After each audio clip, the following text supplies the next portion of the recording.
Eto ano sabi naman po nung mamamayang Pilipino, nung netizen mga bossing 'no, bago daw ho magpresidente si VP Sara kasi lagi niyang sinasabi ready na daw ho siya, eh, 'no. Simula pa ho nung nangyari yung ano, yung rally ng INC, reading-ready na ang Vice Presidente, eh. Oh, nagbarong pa nga, 'di ba? Di ko alam kung saan nag-aantay yun, kung sa likod ba nung stage o sa bahay nila. Tapos pag nakita na sumama na yung mga militar, saka, "Oh, punta na tayo dun, okey na." Si ano, si General Bronner, sumali na doon sa rally at tinalikuran na ang konstitusyon ng Pilipinas. Ready na, punta na agad. Kaso palyado ho mga bossing, wala, hindi nangyari, 'no? Siguro umuwi, nagalit siguro ang Vice Presidente mga kababayan, "Bakit? Lente kayo, pinagbarong-barong niyo pa ako, pinaasa niyo ako na magiging presidente na ako, sa kalagitnaan nitong rally na 'to, tapos hindi din pala." Sabi ni Serenity, "I love you so much, I love you too." 'No? Bago magpresidente daw ho ang vice, 'no, issue sa confidential funds dapat unang harapin ni VP Sara. Oo nga. Ano yung kakalimutan na lang natin?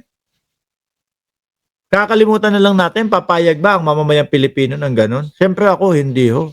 Kaya nga po ako mga kababayan, sabi ko at inaabangan ko yung Pebrero ho, no, next year. Bakit po? Diyan muling mag-i-impeach, no, ang Congress mga bossing. At diyan huli lalagda or boboto ang mga congressman kung itutuloy nila yung impeachment kay Sara Duterte, no? Kasi yung una mga kababayan, itong 2025 impeachment po, hindi naman po nila naipagtanggol ang Vice Presidente, eh.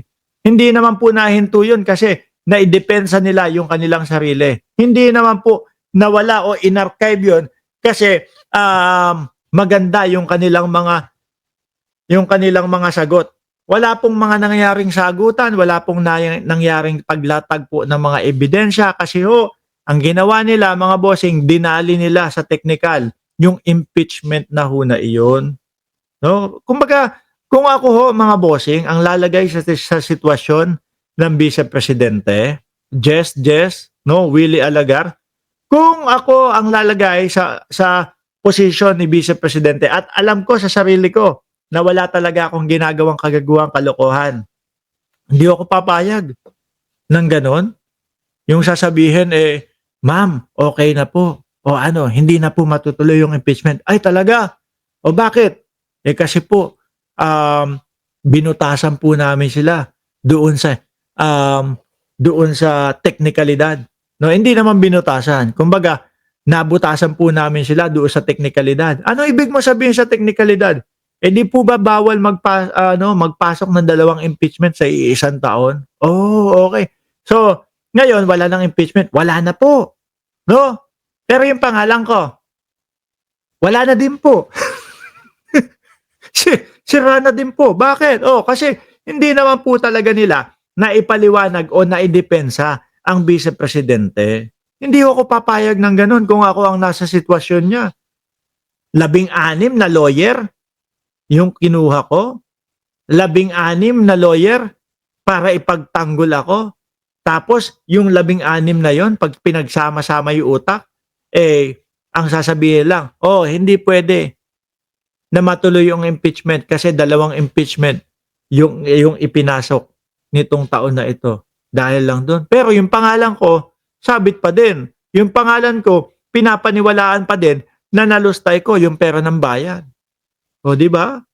Sagwa nun, mga bossing. Kapag ka ako tumakbo sa 2028, malamang mantsang-mantsa ho yung pangalan ko. Malamang hindi ako manalo nun. Di ba? Sasabihin ng iba. Yan po talaga ang sasabihin ng iba, mga bossing. Ayan, bago magpresidente, issue sa confidential funds, dapat unang harapin ni VP Sara. Malamig ang tugon ng oposisyon sa mababang kapulungan ng Kongreso sa pahayag ni Vice President Sara Duterte na handa siyang tumayo bilang Pangulo sakaling bumaba. Sino ba nagpauso niya na bababa ang presidente?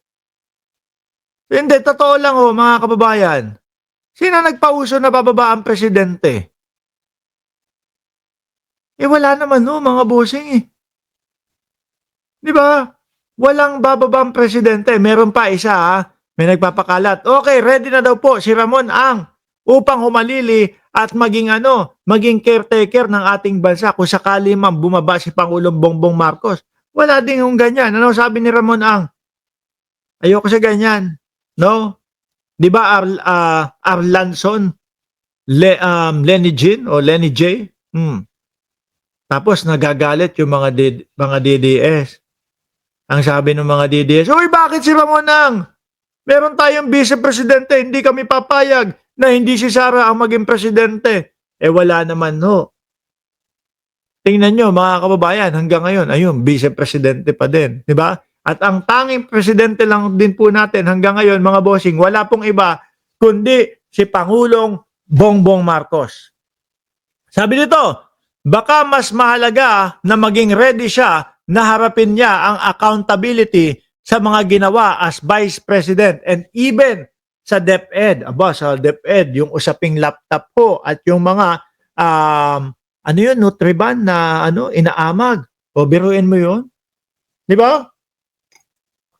Biruin nyo yun mga kababayan. Kapabayaan po yun kung sino ang sekretary doon. Di ba? Kailangan malaman ng tao, bakit nagkaganon? Ano ang nangyari? Bakit napabayaan? Mga laptop, overpriced pa. Mga laptop, binuro doon sa loob ng storage.